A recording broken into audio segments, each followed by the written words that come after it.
Industri Ultimate. Ya, rencananya bandara berarsitektur modern ini akan beroperasi akhir Mei 2016. Kita ikuti liputan Nadia Atmaji dengan juru kamera Ari Jayusman langsung dari dalam gedung Terminal 3 Ultimate Bandara Soekarno-Hatta, Tangerang, Banten. Saat ini PT Angkasa Pura II sedang membangun terminal baru dengan nuansa modern dengan nama Terminal 3 Ultimate. Nantinya akan ada penerbangan domestik dan juga internasional, diantaranya ada Garuda Indonesia dan sejumlah penerbangan internasional lainnya. Terminal ini memiliki luas mencapai 40 hektar. Ini artinya ini akan menjadi terminal yang paling luas jika dibandingkan dengan ketiga terminal lainnya yang sudah ada. Pembangunan dari terminal ini dilakukan untuk meningkatkan kualitas pelayanan kepada para pengguna jasa bandara. Mengapa? Karena saat ini bandara sudah over kapasitas, yang biasanya hanya mampu menampung 20 juta penumpang, tetapi saat ini jumlah penumpang yang masuk di Bandara Internasional Soekarno-Hatta mencapai 60 juta penumpang. Selain dari terminal di sini juga akan dibangun taxiway di bagian timur dan barat untuk mempercepat arus pergerakan pesawat, dan juga akan ada runway ketiga yang akan dibangun di sini dengan harapan juga bisa memecah kepadatan dari pergerakan pesawat yang sudah cukup padat di Bandara Soekarno-Hatta. Saat ini pembangunan masih terus dilakukan dan ditargetkan akan selesai dan bisa beroperasi pada akhir Mei 2016. Dari Jakarta, Nadia Atmaji, Ari Jayusman, Metro TV. Masih terjadi di terminal keberangkatan domestik. Jelang berakhirnya libur panjang akhir pekan ini, Terminal 1 keberangkatan domestik Bandara Internasional Soekarno-Hatta, Tangerang masih ramai oleh calon penumpang yang hendak berpergian.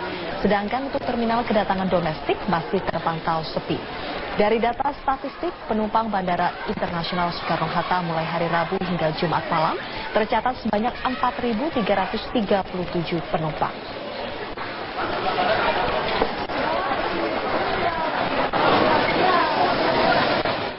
Masih mengenai Bandara Internasional Soekarno-Hatta, pemirsa akan segera memiliki terminal baru yang disebut libur panjang. Sejumlah jalan di beberapa daerah mulai dipadati kendaraan arus balik para wisatawan. Kendaraan para wisatawan terlihat padat di jalur penyeberangan dan jalan-jalan protokol. Antrian panjang ribuan kendaraan roda 2 sudah mulai terjadi di loket pintu masuk Pelabuhan Bakauheni, Lampung sejak pukul 10 tadi pagi.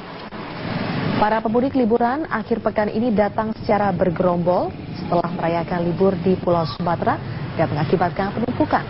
Para pemudik pun mengaku kecewa dengan pelayanan petugas loket yang molor hingga 3 menit dibandingkan hari biasanya.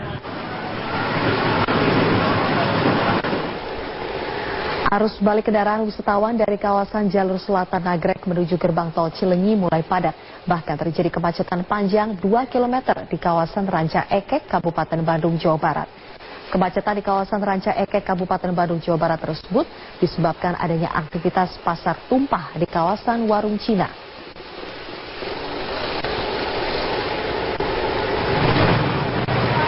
Sementara arus kendaraan di jalur Pantura Brebes, Jawa Tengah sudah mulai tersendat sejak pagi hingga siang tadi. Para pengendara biasanya berhenti untuk membeli oleh-oleh sehingga menyebabkan kemacetan.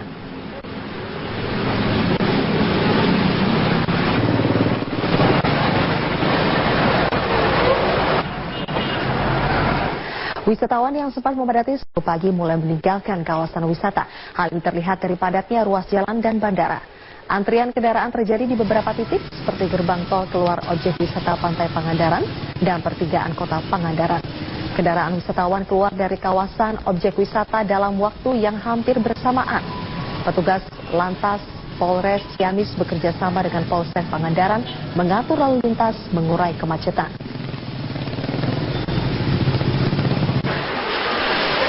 Di Sidoarjo, Jawa Timur, puncak arus balik penumpang di Bandara Juanda terlihat padat. Kepadatan arus balik diperkirakan masih akan terjadi hingga malam hari. Penerbangan tujuan Jakarta, Balikpapan, dan Pasar, kemudian Makassar, mendominasi penerbangan di Bandara Juanda.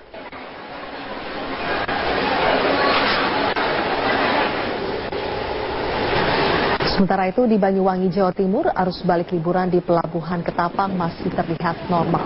Tidak ada antrian panjang kendaraan hingga di areal pelabuhan. Antrian kendaraan hanya terjadi di areal parkir pelabuhan dan dermaga menunggu masuk ke kapal. Untuk mengantisipasi arus balik libur panjang, pihak Angkutan Sungai Danau Penyeberangan atau ASDP Pelabuhan Ketapang menyiapkan 34 armada kapal.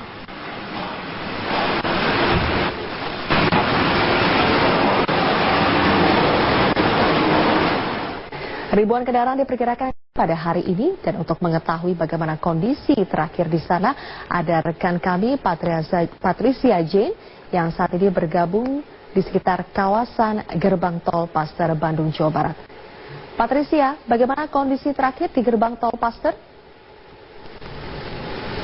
Julvia, dapat kami laporkan pada sore hari ini arus kendaraan dari Tol Paster sangat lancar.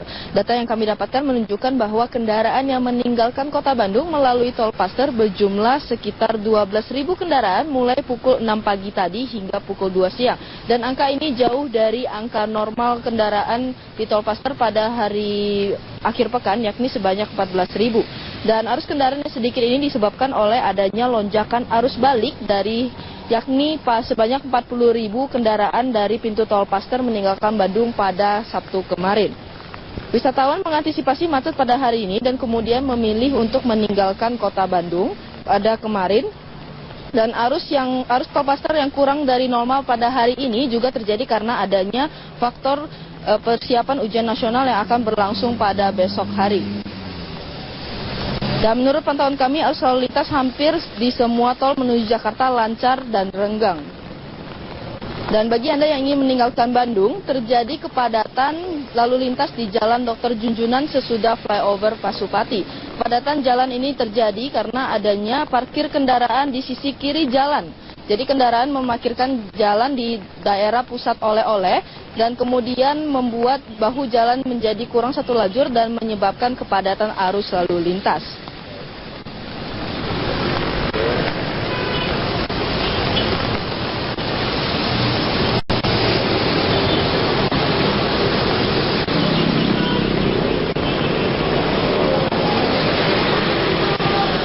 Kembali ke Anda di studio, Julvia. Patricia Jane melaporkan langsung dari Bandung, Jawa Barat. Tertandingi, bahkan elektabilitasnya jauh melampaui para calon penantang.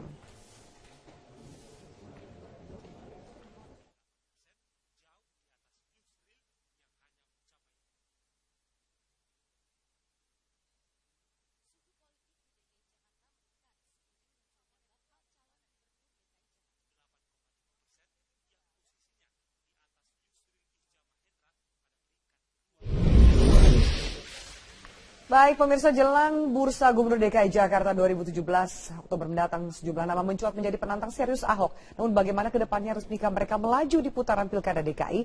Ahok bahkan menyindir para pesaingnya minim terdengar visi misi dan program pembangunan yang akan dikerjakan jika terpilih nanti. Mampukah mereka mengganjal sang incumbent? Namun sebelumnya rekan Rifai Pone akan menyampaikan sejumlah data dan fakta. Silakan Rifai. Aviani, menarik sekali pertanyaan Anda. Apakah para penantang ini mampu menjegal Ahok dalam percaturan pemilihan kepala daerah gubernur DKI Jakarta? Untuk sore hari atau malam hari ini bersama dengan Media Research Center kami memberikan tajuk apa kabar penantang Ahok, karena terlihat mulai lesu sepertinya. Ada beberapa nama yang kami coba telaah di sini kondisi terakhirnya. Kita mulai dari Yusril Iza Mahendra. Kenapa nama ini kami pilih terlebih dahulu? Karena sesuai dengan survei elektabilitas sejumlah lembaga survei, kita katakan saja seperti Populi Center dan juga Carta Politika, sepanjang bulan Maret hingga April 2016 ini, survei selalu mendudukan Yusril Iza Mahendra di posisi kedua setelah Basuki Cahayapurnama, yaitu tinggi 11% dari elektabilitasnya. Kemudian sempat juga di setiap kesempatan Yusril Iza Mahendra kepada rekan-rekan media menyebutkan bahwa dirinya telah didukung atau klaim dukungan kepada Yusril Iza Mahendra ini sebanyak 3 hingga 6 partai politik.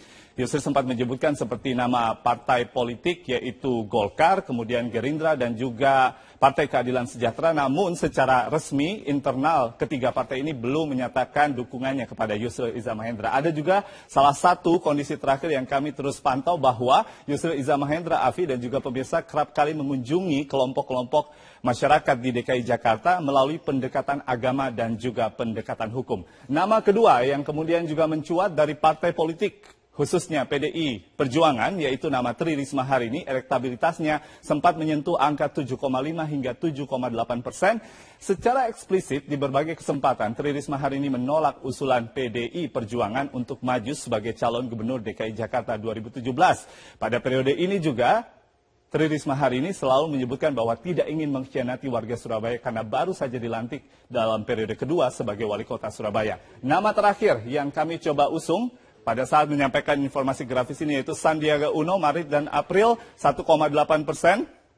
Lalu lolos penjaringan dari pendaftaran calon gubernur atau bakal calon gubernur yang digelar oleh Partai Gerindra. Namun, di bulan April ini juga saat Partai Demokrasi Indonesia Perjuangan membuka kesempatan untuk mendaftar para calon gubernur DKI Jakarta, nama Sandiaga Uno juga turut hadir di sana dengan mengembalikan formulir pada tanggal 24 April 2016. Dan terakhir, dalam 2 hari terakhir kami juga memantau bahwa Sandiaga Uno gencar menemui warga DKI di sejumlah wilayah kelurahan untuk menemui masyarakat yang disebut sebagai dengan masyarakat ekonomi lemah, karena selama ini Sandiaga Uno dikritisi AFI bahwa dirinya lebih dikenal atau lebih dekat dengan masyarakat menengah ke atas.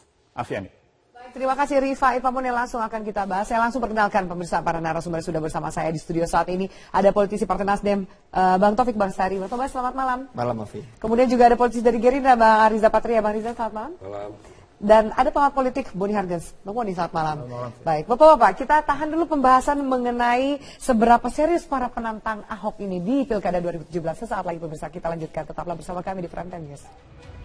Kita lanjutkan pertanyaan pertama untuk Bang Riza. Bang Riza, Gerindra bagaimana dengan dengar-dengar sudah ada 8 calon? Apakah sudah semakin mengerucut ke nama yang akan diumumkan menjadi penantang Ahok di 2017? Ya, jadi memang ada 2 ya kelompok ya. Yang pertama dari internal kader partai, yang kedua dari luar.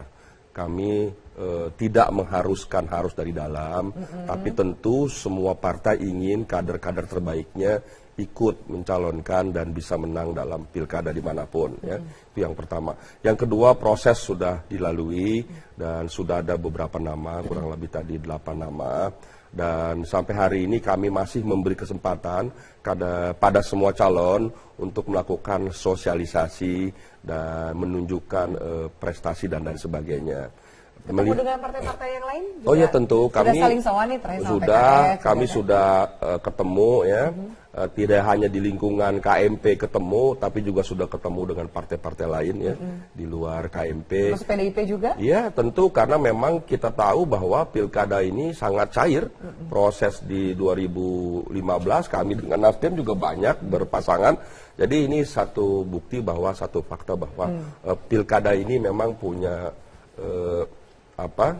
punya momentum yang positif bagi semua partai untuk saling mengisi, saling mendukung, saling bersinergi positif. Karena memang tujuannya sama, menyiapkan calon-calon apakah dari partainya sendiri atau dari partai yang lain atau mungkin di luar partai. Yang penting calon tersebut adalah orang yang memiliki kualitas yang dapat memajukan daerah dan mesejahterakan rakyatnya dimanapun ya, termasuk di Jakarta tentunya. Bang Tobas juga termasuk sudah komunikasi, adakah komunikasi lebih intens soal Gerindra kalau Nasdem jelas akan mengusung Ahok gitu? Ya kalau Nasdem kan kita sudah sejak awal menyatakan mendukung Ahok. Jadi buat kita ya sudah final lah. Ya tinggal bagaimana nanti siapa yang akan menjadi calon dari lawan Ahok. Yang memang sejauh ini kita masih belum melihat sosok yang pasti ya, karena belum ada calon yang mendapatkan dukungan dari partai politik. Sementara kalau Ahok kan maju sebagai calon independen dan KTP-nya juga sudah cukup sebenarnya. Jadi saat ini bakal calon yang menurut saya sudah bisa dikatakan sebagai bakal calon di DKI Jakarta ya baru Pak Ahok. Ya sementara yang lain karena tidak mengambil jalur independen, jadi masih penuh dengan pertanyaan akan didukung oleh partai politik dari mana. Adakah kemudian Nasdem melihat tokoh-tokoh atau calon-calon yang akan menjadi pesaing kuat meskipun secara survei Ahok masih mengungguli potensial kompetitor lainnya? Ya tentu kita selalu memperhatikan perkembangan survei ya, karena memang dari survei-survei yang ada tentu ada dinamika politik, ada kenaikan, ada penurunan dan sebagainya, itu tetap kita pantau.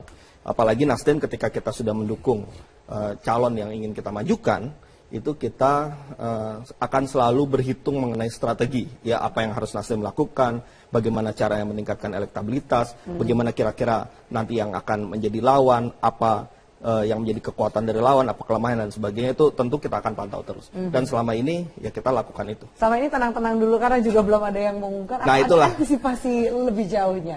Untuk sosok tertentu mungkin yang signifikan akan head to head dengan Ahok, ada kalkulasi itu? Ya kita sudah membuat semacam perhitungan simulasi lah. Ya apabila Ahok melawan si A seperti apa, si B seperti apa, itu sudah kita diskusikan ya. Meskipun ya sejauh ini ya masih belum terlihat. Itu yang juga kita nantikan. Tentu jika sudah ada nama yang muncul, akan semakin jelas lagi apa yang harus dilakukan Nasdem dalam hal memenangkan untuk Ahok ini. Untuk Jakarta. Oke, baik. Mbak Moni, saya ke Anda. Kalau kita lihat ini kan partai juga masih saling sowan, kemudian calon-calon kandidat nama-namanya sudah tersebar di media, tapi juga masih belum diketuk palu siapa yang akan mengusung siapa. Tapi ini saya kutip Ahok. Ahok ini sempat menyebut pesaingnya ini tidak terdengar memiliki program. Kesannya ingin pokoknya menjatuhkan Ahok atau mengganjal Ahok aja. Programnya untuk membangun Jakarta belum terdengar signifikan ke masyarakat. Saya kira bicara Pilkada Jakarta ini sebetulnya kita bicara tiga pihak ya. Satu, kita bicara soal partai politik atau kelompok partai. Yang kedua, kita bicara figur. Yang ketiga, kita bicara masyarakat politiknya. Nah, dalam situasi seperti ini memang ada satu yang menonjol, yaitu figur seorang Ahok. Banyak figur, dari dimensi figur saya lihat, tetapi belum ada yang bisa menyaingi Ahok. Kenapa? Karena memang kalau kita lihat dari sejarah, Ahok ini memang kan lahir sebagai produk dari reformasi. Ini figur yang muncul dari perubahan sosial politik yang begitu positif. Ya, dia muncul bersama dengan Jokowi. Jadi saya kira dalam situasi seperti ini kemunculan Ahok sebetulnya adalah sebuah keberhasilan civil society. Maka melawan Ahok itu mesti bersamaan dengan menggalang juga dukungan civil society yang persis itu. Artinya bisa secara ekstrim kita bisa mengatakan bahwa melawan Ahok hari ini sama dengan melawan masyarakat. Nah, dalam situasi seperti ini memang tidak mudah untuk memunculkan figur lain yang bisa menandingi Ahok. Kenapa? Ya karena ruangnya sudah tertutup. Ini masyarakat mayoritas. Segitu jatuh cinta masyarakat kepada Ahok? Saya kira karena secara gamblang sudah terlihat ada kinerja yang bagus, figurnya yang bagus, ya artinya sejalan dengan harapan perubahan yang dikehendaki oleh masyarakat politik Jakarta. Dan dalam situasi seperti ini tidak mudah bagi partai politik sebagai stakeholder kedua untuk merumuskan langkah-langkah menghadapi pilkada ini, termasuk memunculkan figur alternatif. Nah, ini tidak mudah. Yang dimunculkan ini kan orang-orang yang ingin kamu bayangkan bagaimana seorang Ahmad Dhani yang bermodal suara bagus menyanyi untuk bisa melawan Ahok. Gagasannya saya kira belum teruji. Lalu seorang Yusril, ahli hukum, tetapi kan latar belakangnya juga tidak cukup menggembirakan untuk bisa bertarung dengan figur seperti Ahok. Lalu figur-figur lain juga dimunculkan. Cuma memang ada figur seperti Risma yang dimunculkan oleh PDI Perjuangan terakhir. Saya kira ini juga nanti akan mengubah konstelasi. Tetapi itu kan masih proses. Masih panjang. Nah, tapi singkat cerita saya mau mengatakan bahwa partai politik ini masih galau sebetulnya. Siapa yang mau dicalonkan? Selain Nasdem, partai politik masih galau. Nah, sikap partai tertentu yang secara tegas mendukung Ahok, seperti Nasdem, Hanura, itu menurut saya langkah yang jauh lebih realistis. Artinya dia tahu ke depan peta ini mau seperti apa. Jadi ini menurut saya akan tidak melelahkan. Justru melelahkan ketika partai politik tidak siap mau bersikap sebagai pendukung atau penentang. Kenapa masih galau? Contohnya Gerindra, kenapa masih galau? Nama-namanya sudah terkumpul banyak. Atau memang kalkulasinya belum ketemu untuk melawan Ahok? Bukan galau ya. Kita kan setiap partai itu memutuskannya ada waktunya. Jadi kalau belajar dari Pilkada DKI 5 tahun yang lalu, itu H-3. Baru kita putuskan Jokowi Ahok. Dan untuk diketahui dan semua saya kira masyarakat sudah tahu bahwa itu kami itu dulu hampir setiap minggu berbicara di internal. Tadi kan tidak di media, bagaimana kalau Ahok, bagaimana kalau Jokowi. Bahkan waktu saya ingat rapat, jadi kita dukung Jokowi. Ternyata kita baru tahu, oh ternyata itu kader PDIP umpamanya. Sehingga kita kan harus sowan umpamanya. Mas, ini saya melihatnya ada kerumitan. Kalau buat Gerindra ya, saya melihatnya ada sedikit kesulitan karena mereka tidak punya cukup figur, stok figur untuk bisa muncul di Jakarta ini kurang. Kemarin tuh ada Sanusi, ternyata kan sudah jadi pesakitan. Dan saya kira hari ini bukan tidak mungkin Pak Prabowo sebagai ketua umum tentu memikirkan Ahok ini kayaknya perlu kembali di madu. Jadi gitu ya. Perlu di madu. Ditahan dulu, Bang. Saya mau dengar. Silakan. Jadi yang pertama, partai itu di ujung, Mbak Afi. Dulu siapa yang memperhitungkan Pak Jokowi sama Ahok? Nggak ada, Mas Boni. Contoh, mohon maaf, dulu PDIP nggak masuk nominasi, Pak Jokowi bolak-balik ke Jakarta, PDIP nggak ngerti-ngerti. Nah, akhirnya kami yang minta, ya kan, sampai Ibu Mega, wah nggak mungkin, ini terakhir, apa mungkin biayanya disebabkan begitu. Ahok apalagi? Ahok juga ada yang memperhitungkan. Ahok maju di Babel, Bupati 1 tahun maju, Gubernur kalah, maju di Sumut kalah, kemudian di DKI Afi yang lalu, Ahok itu ngumpulin KTP independen loh, nggak cukup dia, 100.000 aja nggak sampai. Ketika itu, tapi ketika kami minta tentu dia surprise, senang sekali. Saya termasuk orang yang ada nggak stok Gerindra, ada nggak stok yang Ahok berikutnya? Tentu ada, tentu ada. Gitu. Ya. Jadi bukan karena jadi tadi Mas Boni, saya menjawab Mas Boni ya. Ahok itu dulu bukan siapa-siapa. Jokowi juga bukan siapa-siapa. Jadi terlalu dini. Terlalu dini. Terlalu dini dini untuk berlebihan ya menjelasin seseorang. Hari ini kalau kita bicara Yusril, bicara Adi Aksa, dia udah seorang menteri dan sebagainya ya. Jadi itu Sandi ya dan lain-lain. Saya kira figur-figur ini kalau survei Mbak Afi dulu ya Jokowi Ahok itu 6%. 6%-nya kapan, Afi? Jadi bulan Juni 6%. Saya luruskan. Baik, sebentar. Kita jeda dulu ya. Kita nanti kan banyak kejutan di Pilkada 2017 di Pilkada DKI ini. Kita akan saat lagi pemirsa, tetaplah bersama kami di Prime News. Jauh-jauh hari Ibu Mega sudah meneropong Jokowi memang. Sudah jauh-jauh hari. Bahwa ada perbedaan pendapat di satu partai, saya kira semua itu terjadi. Nah, bahwa kemudian keputusan Ahok menjadi wakil itu kontribusi Gerindra, itu jelas. Nah, tapi apakah pertanyaan Afi tadi, kejutan ini akan terulang di pilkada kali ini? Saya kira kalau formatnya bisa saja, tetapi substansinya sudah melenceng.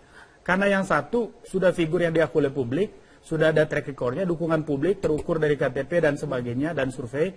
Yang figur lain yang akan dimunculkan ini belum terukur. Nah, artinya dalam situasi yang terbatas ini, saya kira butuh keajaiban besar untuk bisa memunculkan orang yang bisa melawan Ahok. Nah, ini yang dan sejauh ini saya kira PDI Perjuangan juga belum punya satu sikap yang jelas apakah menolak atau mendukung Ahok. Butuh berapa lama sih? Ini masih diskursus yang berlangsung. Jadi kalau belum saya klarifikasi kalau dibilang belum terukur ya. Tadi kan saya bilang di awal semua tahu dulu bulan Juni Jokowi Ahok 6%. Ini beberapa bulan sebelumnya Yusril sudah 11 sekian persen, Adi Aksa sudah 9, Sandi juga sudah 6%. Jadi kansnya lebih bagus lah. Artinya logikanya pertama itu terukur, kedua kansnya bahkan kalau berdasarkan survei lebih baik ya. Justru yang harus kita katakan adalah Ahok itu incumbent, posisinya 5,3%. Ya kan, untuk seorang incumbent semua tahu sebagai konsultan pada posisi 53% itu belum pada posisi aman, Afi. Incumbent itu harus pada posisi tapi di atas 70 di atas 75% itu baru pada posisi. Jadi artinya incumbent masih harus kerja keras. Tapi banyak fakta juga incumbent yang di atas 75 juga banyak kalah. Jadi memang apalagi di DKI Jakarta ini sangat dinamis sekali, luar biasa di Jakarta ini. Jadi terlalu dini kalau kita membilang siapa yang akan menang. Jadi gini, sulit kalau kita membedakan atau membandingkan dengan 2012 yang lalu. Ya, peta dan kondisinya jauh berbeda. Tidak bisa kemudian kita gambarkan bahwa seolah-olah yang terjadi di pilkada yang lalu itu bisa kita jadikan perbandingan yang jadi benchmarknya untuk benchmark untuk dilakukan di 2017 ini tidak bisa. Beda, semuanya banyak berbeda, apalagi kemudian ketika Ahok ini memimpin Jakarta, banyak yang sudah merasakan hasil-hasilnya yang selama ini dinanti-nanti bagaimana Jakarta bisa berubah, bagaimana kita bisa mendapatkan kondisi kota yang seperti ini dirasakan sekali, yang itu kemudian membuat orang berharap bahwa ya ini harus dilanjutkan ya, daripada nanti kita memilih calon pimpinan yang baru yang belum tentu juga bisa melanjutkan apa yang sudah dilakukan oleh Ahok ini. Nah, ini beda ya dengan kondisi di pilkada yang lalu. Jadi kalau terus-menerus dibandingkan dengan pilkada 2012 yang lalu, saya pikir sulit juga. Soal kemudian kemudian survei 53% ini yang dikatakan belum aman, apa Nasdem juga melihat itu belum aman atau so far cukup untuk melihat, memprediksi apa yang terjadi? Ya, khusus untuk di Pilkada DKI memang kita harus tingkatkan elektabilitas, itu pasti, gitu ya, karena untuk di DKI kan harus 50% plus 1. Oleh karena itu maka Nasdem maupun relawan dari teman Ahok dan sebagainya, saya pikir juga tetap harus bergerak dan bekerja untuk meningkatkan elektabilitas itu. Kalau misalnya pembicaraan kita ini pembicaraan ibu-ibu arisan ya, saya kira semua akan terbuka dan jujur bahwa sebetulnya kekuatan terbesar dalam proses pilkada kali ini di Jakarta adalah partai pemenang pilkada pemilu, yaitu PD Perjuangan, dan juga figur yang terkuat yaitu Ahok. Nah, saya mengandaikan kalau saja misalnya PDIP mendukung Ahok, ini diskusi nggak perlu lagi karena pemenangnya pasti Ahok. Nah, tapi kalau misalnya tidak, maka ini kita akan lihat seperti apa PD Perjuangan melakukan manuver. Apakah memunculkan orang yang bisa menandingi Ahok? Seperti Risma, atau nanti kemudian abstain jangan-jangan. PDIP 28 kursi loh, butuh cuma 22 kursi. Nah, Jadi bisa makanya mengusung sendiri. ini tergantung sikap. Kalau PDIP memunculkan figur, ini cukup mengganggu keamanan Ahok. Ya, tapi kalau misalnya PD Perjuangan kemudian abstain, saya kira ini akan memuluskan jalan Ahok. Kalau abstain ini justru menurut saya lebih bijaksana ya. Kalau kita melihat dari dimensi peradaban demokrasinya. Nah, tapi kalau misalnya nanti, tapi mana mungkin ada parpol yang kemudian punya kalau perjuangan bersama Ahok. Kalau perjuangan bersama Ahok kan pertandingan ini udah selesai. Nah, itu juga kita harapkan. Karena pemenangnya pasti Ahok. Tapi kalau berharap bahwa ada komunikasi. Ya, tetapi buat kita semakin banyak partai yang mau mendukung di dalam barisan Ahok juga semakin baik. Kita sangat terbuka. Kalau kita tidak mau memonopoli Ahok, kita juga tidak mau ada kelompok-kelompok yang memonopoli Ahok. Saya pikir kalau ada parpol-parpol yang juga mendukung Ahok. Tapi yang jelas Gerindra sendiri menurut saya tidak punya peran yang cukup seksi di pilkada ini. Karena setelah kehilangan Ahok, Gerindra sebetulnya udah tenggelam. Yang pertama adalah ya, Gerindra ini ranking 3 nasional. Oktober 2015 sudah ranking 2. Jadi terus naik, silakan disurvei, itu faktanya. Apalagi di kota-kota besar seperti DKI Jakarta umpamanya. Jadi hari ini harus diakui bahwa yang akan berperan signifikan di Jakarta adalah PDIP dan Gerindra.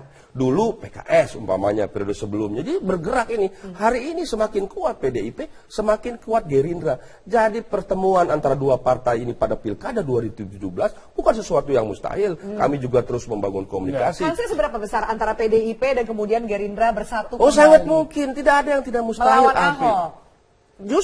Justru karena lawannya Ahok itu justru akan menarik. Kami ingin juga melihat sejauh mana militansi kader kami dan sebagainya melawan incumbent. Dulu ketika melawan Pojibowo, siapa yang pernah bicara Afi? Bahkan semua survei mengatakan Pojibowo menang, kan begitu Mas Boni. Ternyata kami cuma berdua, PDIP dengan Gerindra, nggak ada yang percaya bisa mengalahkan. Ini ada yang mungkin juga belum move on dari pilkada sebelumnya atau gimana? Enggak, justru itu sebagai contoh bahwa incumbent seperti Pojibowo yang pada posisi saja bisa kalah, apalagi Ahok. Ini komparasi yang keliru. Apalagi Ahok yang karakternya Afi sangat kontroversial. Ahok ini orang yang mulutnya nggak bisa dipegang. Jadi Hamin 2 hari Ahok bisa buat statement yang luar biasa. Ini komparasi yang menggagalkan Ahok. Ini komparasi yang pincang. Dulu Foke, karena semua orang tahu ini orang bermasalah. Kita bicara pemerintahan bersih, zaman Foke bersih gak Pak? Oh enggak, orang tidak sukanya di situ. Yang kedua, isu SARA dimunculkan. Persis seperti figur-figur yang sekarang juga didukung Gerindra itu mengangkat isu SARA. Siapa? Kelompok Yusril mengangkat isu SARA. Ya, Kelompok-kelompoknya siapa lagi itu menyebut Ahok Cina dan sebagainya. Jadi saya kira semakin konyol seperti ini justru semakin menyamakan diri dengan figur Foke di masa lalu. Dan ini pasti kekalahan. Jadi kedepannya seperti apa? Apakah kemudian memang masyarakat bisa mendapatkan pilihan justru Api saya lebih baik klarifikasi. di Jakarta? Gerindra partai nasionalis, tidak pernah bicara SARA. Mas Boni, kami itu justru yang menghadirkan Ahok karena ingin menunjukkan kami partai nasionalis. Nah itu betul. Tapi maksud saya figur yang Anda sebut tadi yang baik. dianggap alternatif. Terakhir saya kasih ke Taufik Basari, silakan Bang Tobas. Ada komentari kedepannya seperti apa? Ya kita nantikanlah siapa yang akan muncul menjadi lawan Ahok ya. Dan dari pihak Ahok sendiri pun kita juga berharap ya kalau masih ada partai-partai lain yang mau bergabung dengan Ahok ya tentu juga sangat baik. Dan kita tidak ingin memonopoli Ahok karena kita ingin mewujudkan harapan masyarakat agar ada terjadi perubahan yang lebih baik lagi di Jakarta dan kita mendapatkan pemimpin yang dapat membangun kota ini dengan baik. Kita saksikan apakah memang benar ada kejutan di 2017. Pasti ada kejutan 2017. Saya tunggu jawab. Baik kita lihat. Terima kasih banyak Bapak atas waktu yang diberikan. Pemirsa, dialog tadi juga menutup perjumpaan kita kali ini. Saya Afin Malik undur diri. Selamat malam, sampai jumpa.